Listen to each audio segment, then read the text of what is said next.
So, y'all really was out here trying to release Method Man as the first single? Why would you do that? I mean, it's hot and all that good stuff, but Protect Your Neck is that single. Don't do that.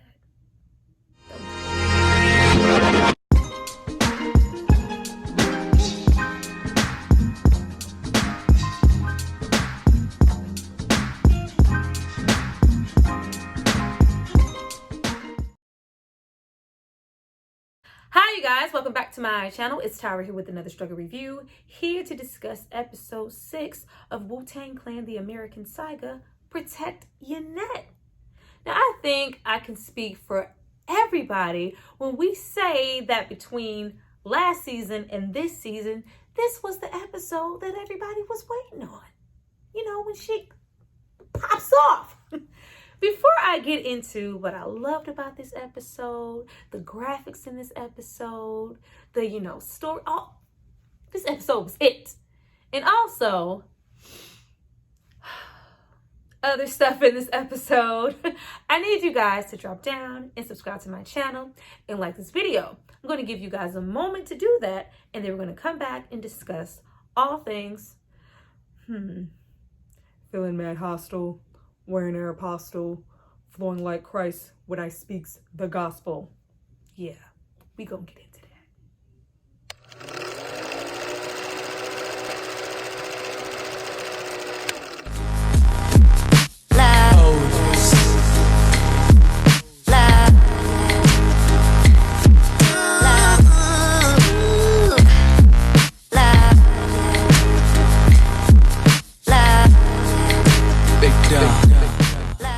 Now that you guys have hopefully subscribed to see more of me, let's get into this episode. Now, getting into this, we trying to release this first single, we trying to get this record deal, and it's all about, how about we release, Method Man as the first single? How about we release Tears as the first single?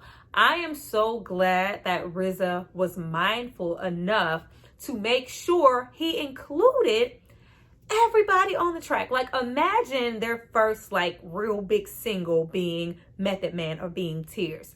Are these great songs? Yes. But as a collective, no. It needed to be, even Vaughn, this needs to be a collective and have everybody on the track so everybody knows what we represent. We're a group.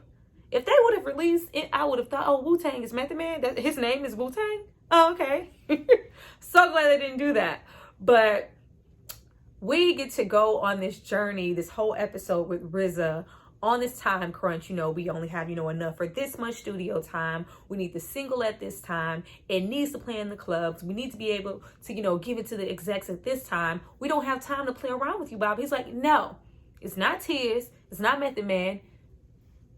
I don't know what it is, but it ain't that. Now, with us as an audience and as fans and knowing what it is, it was so great to get into this episode and just listen, and we're waiting and we're vibing with him, and it's just that's not it, but that's not it, but that's not it. We are waiting for it to be it. It's not it. It's not Protect Your Neck. Now, we spend the first part of this episode going through RZA's entire creative process. We go through each and every album, all the way from, Shaft soundtracks to Isaac Hayes to Miles Davis, just to get, one team, one sample, one something that really, resonates with you in what you see and hear on your record. We even go, on a trip with him to the record store, and it's just oh my God, this is so tedious. Just just to hear what nobody knows what you want to hear in your mind. That's why nobody understood why not this single, why not this beat. This beat sound fine. What it's no, it sounds good to you, it doesn't sound right to me, and I'm not stopping until it sounds right to me. Now, after a trip to the record store, we get into RZA coming back with that main ingredient aphrodisiac album, and we hear him put it on, and we're like, oh shit, that's it right there. We hear that little wang of that Wu-Tang Protect Your Neck record, And instead of us just, outwardly seeing him, kind of ting and ding with, his studio equipment, we actually get to go inside of his mind and really get to experience what a producer or someone, like a Timbaland or a Pharrell goes through when they're trying to get that one specific beat. We even have, a moment from the first season where we have his grandpa return, and it's just all about, hey, if this is, my favorite song, if you, wanted to use the record and sample this, why put all of this on it? Why take so much away? It's like, no, it's all about perspective. What you hear, I hear something else. And we get to see, him subtract the singers, put the drummers back, take it up a notch until it was really incredible. I love the way it was shot, and I love the way it was done, because it could have been so easy just to shoot it and simplify it, and us just see him play with a couple of turntables and voila, we get Protect Your Neck. No, we went all the way in the membrane to get to where we needed to get, and it was a nice experience. And it really, for the better part of this episode, made me enjoy RZA. He was really toned down here. Bobby Digital, he was really toned down here, for the first portions of this episode. And I think it was because it was a lot of non-speaking going here and we were listening. Sadly, I think it worked so much because there wasn't so much speaking going on, courtesy of Bobby. We had a lot of him, searching for records, searching for sounds, subtracting this, adding this, taking this, a volume up or a tempo up, speeding this up until, he gets what we know he needs to get. But it works so well here. I enjoyed Bobby in the beginning. So after we have, Bobby play around with the beat a little bit more, and I love that we didn't just have, the honey drippers coming in or the main ingredient, the aphrodisiac group coming in and them just playing the instruments. No, they had dialogue, they had jokes to say. I love when the honey drippers got there and we get that horrible, whatever. We get that, and it's just like, why you playing around with us like you're going to use the whole group? Like, they only want the drama. Everybody from, this MC to, Marley Marl, they only want the drummer. And we see him, play and create, and he's just like, yes, this is what I was looking for. And we're like, no, that's not it. Woo-ha, boom, boom, boom, Wu-Tang, that's not it, Bobby. That's not it. Keep going. Now, we don't just stop there with making this episode interesting. You know as well as I know that for majority of the episodes, Bobby gets the most shine. But we don't just stop there. We go through every single group's member mental as they're writing their verse, and we get to see what they're thinking and how things are translating, and it enriched this episode so much. Now, we do know that Inspector Deck goes first, even though we hear that and we're like, yeah, that's not it. But we know they're going to fix it, so it's okay. I love so much that there was such a strong sense of competition amongst everybody. Like, nobody was complacent, like, yeah, whatever, we trying to get on. We're in this group. I don't care. I'm just, it's like, no. I'm going first. It's going to be hot. It's going to be better than yours. Come correct. Like, you don't want to go after me, because everybody had to come better than the person that went before. And it said like so much. Instantly, we have, D Lover, Ghostface Killer, Dennis coming in. It's just like, yeah, I mean, like, unlike everybody else, even though there's, not any, really deep tension like before, he's having a sense of, like, this isn't me, the whole studio thing. This is different, this is a different vibe from us just being in the apartment. Like, it's just like, all eyes are on me. I'm just not feeling that. But before we get into D Lover, let's get into Inspector Deck and going into his mind and writing on the piece of verse. And we're just like, we know what you're going to write. I smoke on the mic like smoking Joe Frazier, the Hellraiser. Raise hell with the flavor. It big like Schwarzenegger. And I'm going to get mad deep like a threat. Hey, it was so good, y'all. Like, it's hot. It was hot. So after we have more moments with RZA just really feeling like the beat isn't quite right, which we know already, we have ODB coming in, with this old ass verse he wrote in 3rd grade, because, gold is gold, my nigga. Like, y'all, shit is fly. Like, no, write them shits again.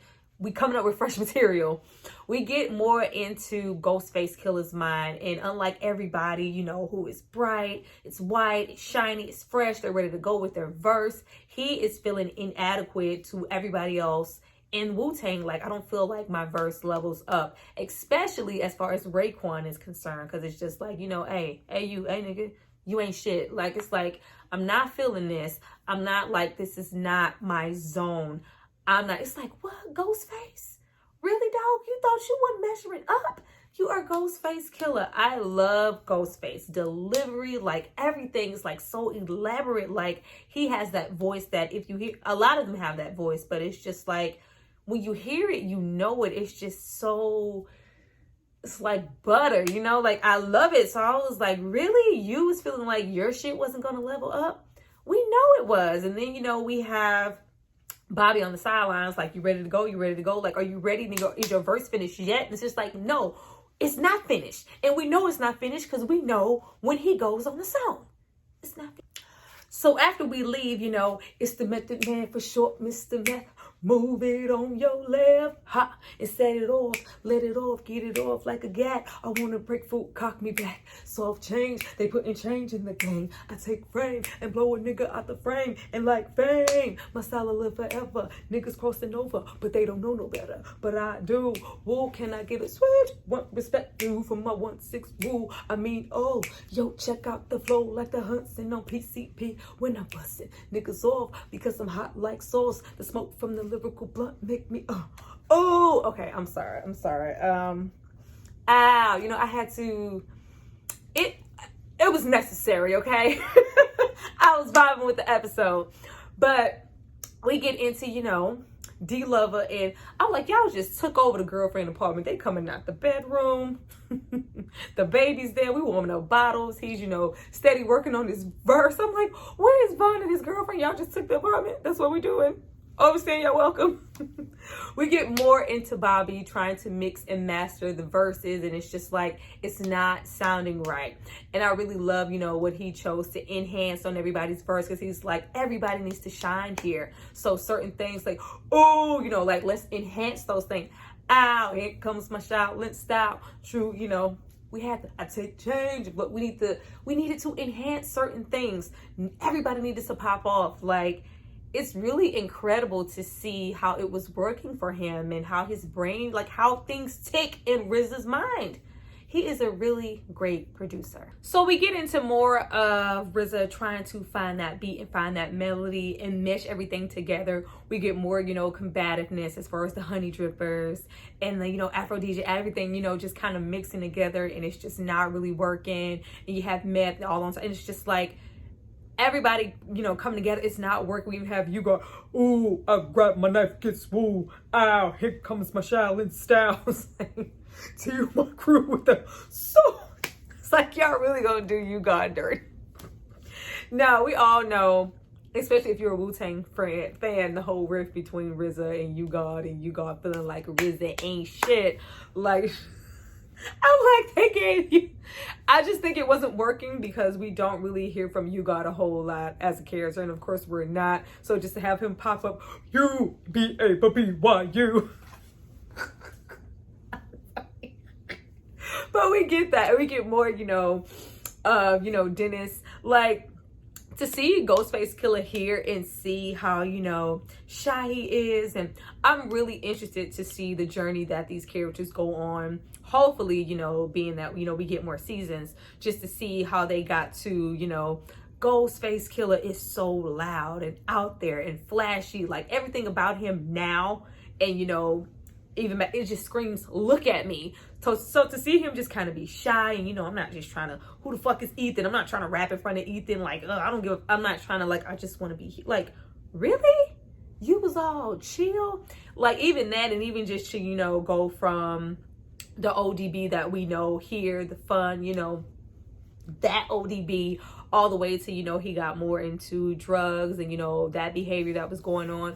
It's just so much to talk about. But just to see them, like, really come together, it's like, you know, I didn't just leave the session, I just needed space, and just to see them create, and we kind of get more and more into what we know to be the Protect Your Neck beat, and just to have everybody just collectively kind of come together. And we see just pretty much that inside of RZA's mind as a producer, it's pure chaos. But when he comes out, we love it. It's, you know, all the beats we know, all the beats we love. But just to have, you know, everybody just going, we have, you know, ODB riding around on his tricycle. We have, you know, eventually, you know, once they get some food in them, we have, you know, them watch that Kung Fu movie. And it's like, yes, we need to incorporate that. So we have, you know, martial arts and all this Kung Fu going on. You have meth rapping over here. You have Raekwon. Like, what the fuck is going on? Like, it was just so creative and so dope the way that they did it. It was such a good time. And you even have, you know, Ghostface trying to come up with his verse, and we're just waiting like that's not it. Come on, Ghostface. And then we hear, you know, flat out loud, my style is wild, so book me. Not long is how long that this round took me. Ejected style from my lethal well. Like, yeah, come. We know what it is. You talking about cookie crumbles? No. Flat out loud. Come with, you know, Rakim. Not long is how long that this round took me. That's what we needed you to get. And he got there, and it was so good. And he was so proud of himself, and it was just a whole fucking vibe. Let's just have a whole moment and just hope that all the episodes coming further are more in the realm of this one, because it was slapping.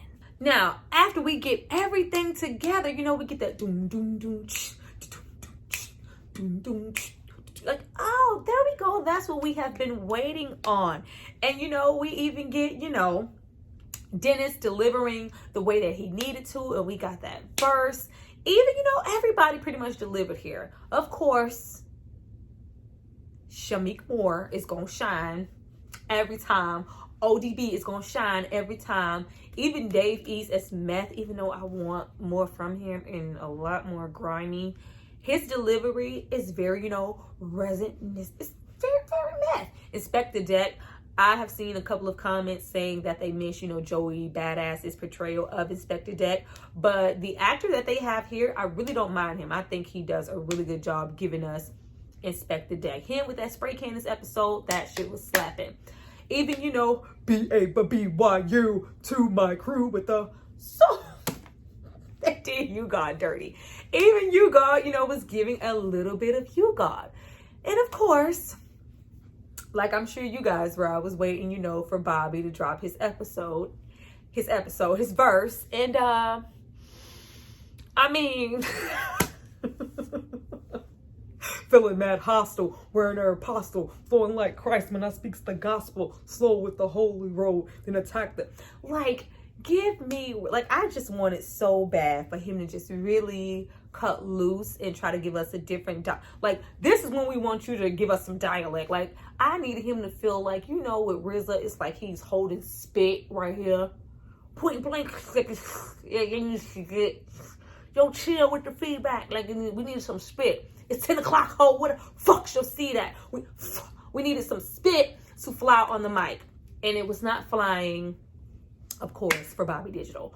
But, of course, we had Jizza come in and saved it. Like, and does anybody here really sound to a T exactly? Like, a lot of people come close with the pitch, but nobody sounds exactly like the artist. And he didn't, but that delivery, they doing all this sin like King did. Abel, now their money's getting stuck to the gum under the table. Like, when I seen a spit fly on the microphone, I was like, that's what the fuck I'm talking about. Point blank, I need some spit to fly on the microphone. If there is no spit and no sweat and no grime and no weed smoke flying on the little old English flying on the microphone, that's not what we want. Spit, RZA. Your empire falls and you lose every cent. Like, should have punked it when I rocked it. Niggas so stingy they got short arms and deep pockets. We needed spit.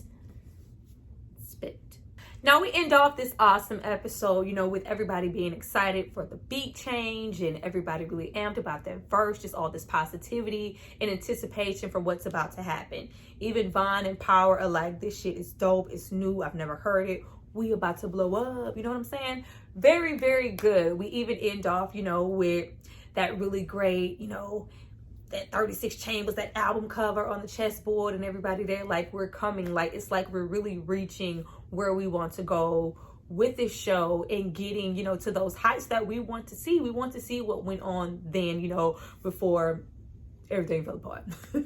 We are getting, to what we want to see, and it's really exciting. And we know we completely end off, even with the credits, with them, really excited, standing on the couch, rapping those verses yet again. We even got, wearing their apostle one more time. Even though we got that, the shit was still good. I'm really fucking with the show. I'm looking forward to episode 7. Well, you guys, that was my review for this show. I need y'all to have some patience. In the words of Ronnie from Players Club, I'm not getting no money for this either. I really try my best to, deliver things to you. I may be busy sometimes, or sometimes, just might be tired, you know what I'm saying? But don't ever think she forgot about us. She not gonna post. I am going to post. It may not be, on them hey, that shit came out yesterday. She better drop that motherfucking review tomorrow. It might not be that. You might have to wait a little while, okay? But thank you guys for being patient. I really appreciate you guys for supporting my channel. Please drop down and tell me what you thought of this episode and my review, what you're anticipating, and let's get that conversation going. I see you guys next time. Bye.